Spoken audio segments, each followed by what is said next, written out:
Benvenuti amici di Gambix.mov, dopo i primi 2 video introduttivi sul canale, da oggi iniziamo a parlare un po' di business e oggi vi porto alla scoperta dello smart working.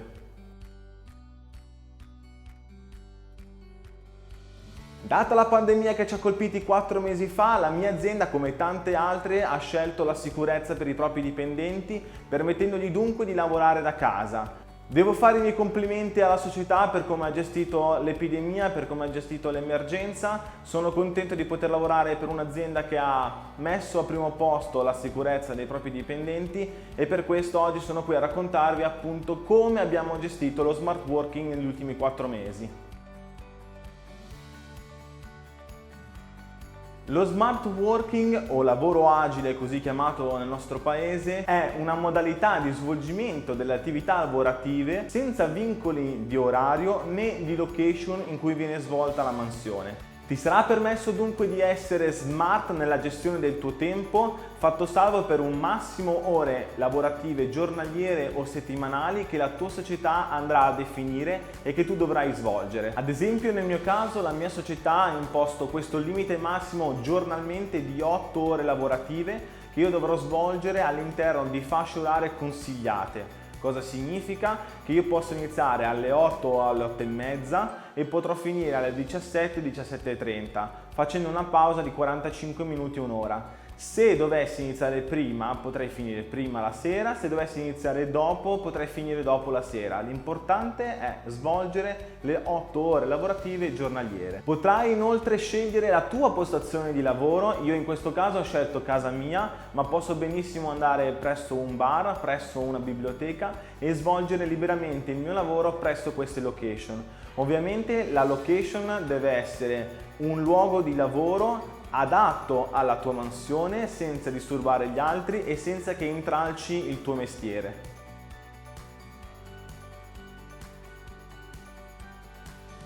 Prima di tutto vi ricorderei che lo stipendio percepito da un lavoratore smart non potrà mai essere differente dallo stipendio che percepisce un tuo collega, collaboratore o simile all'interno dell'ufficio della società. Non dovranno quindi esserci differenze di tariffa oraria, bonus o benefit, né qualsiasi altro tipo di compenso che la società inserisce all'interno del vostro contratto. Tutto deve essere uguale a come se voi foste all'interno dell'ufficio designato dall'azienda.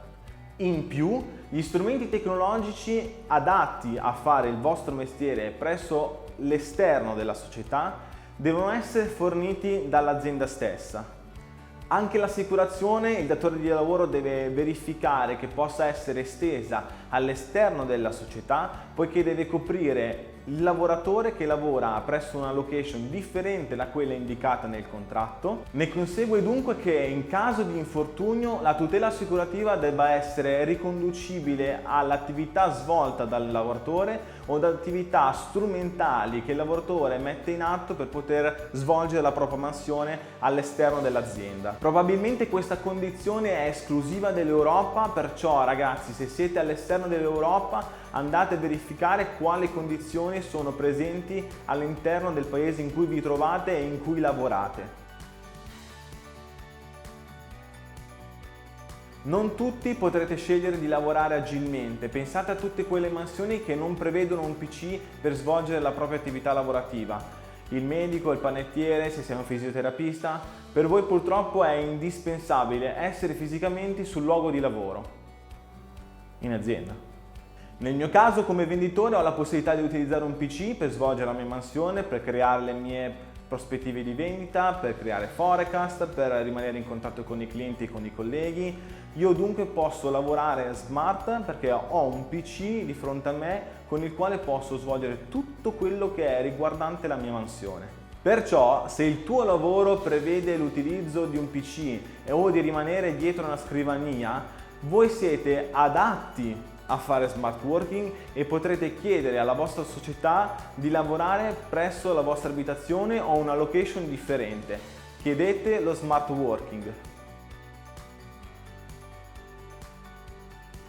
Lavorare da casa non è per tutti, il mio approccio al cliente e il mio carattere non mi permettono di stare troppo tempo fisicamente attaccato a una scrivania.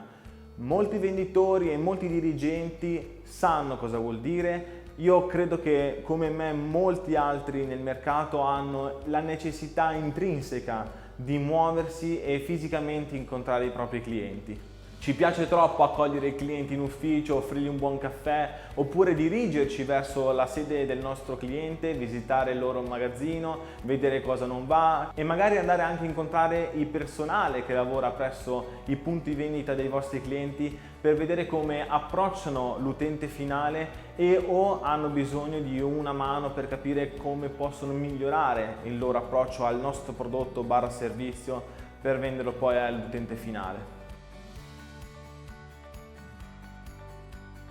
Molti di noi, o forse anche tutti, abbiamo imparato come la famiglia è importante e gestire la famiglia in queste situazioni, pur lavorando, è sempre più difficile. Lo smart working vi aiuterebbe. Seguire i propri figli o gli anziani che fanno parte delle nostre famiglie è indispensabile e bisogna conciliare il lavoro con questo tipo di necessità. Io lo consiglio anche a voi aziende, lo smart working è ideale per migliorare la produttività dei vostri dipendenti. È statisticamente provato che una persona che lavora presso la propria abitazione o una location a lui preferita, che riesce a conciliare meglio lavoro e famiglia o altre attività extra lavorative, è un lavoratore più tranquillo e più produttivo. È un ottimo punto anche per ridurre i costi aziendali, si risparmia sulla costruzione di una postazione di lavoro e sull'energia impiegata per mantenere quella postazione.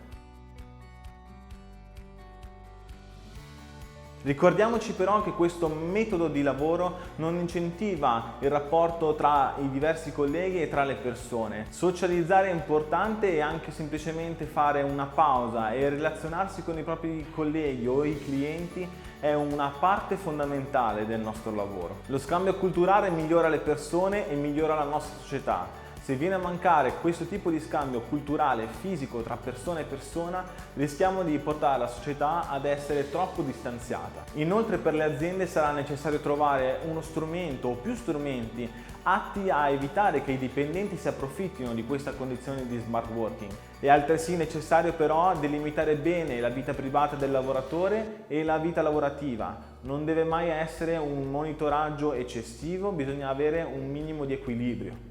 E tu cosa ne pensi dello smart working? Lasciami un commento qua sotto. Se ti è piaciuto questo video metti un like, iscriviti al canale e ci vediamo al prossimo video. Ciao! Test 45, 95, 79. Diverse società con cui collaboriamo per... Le società.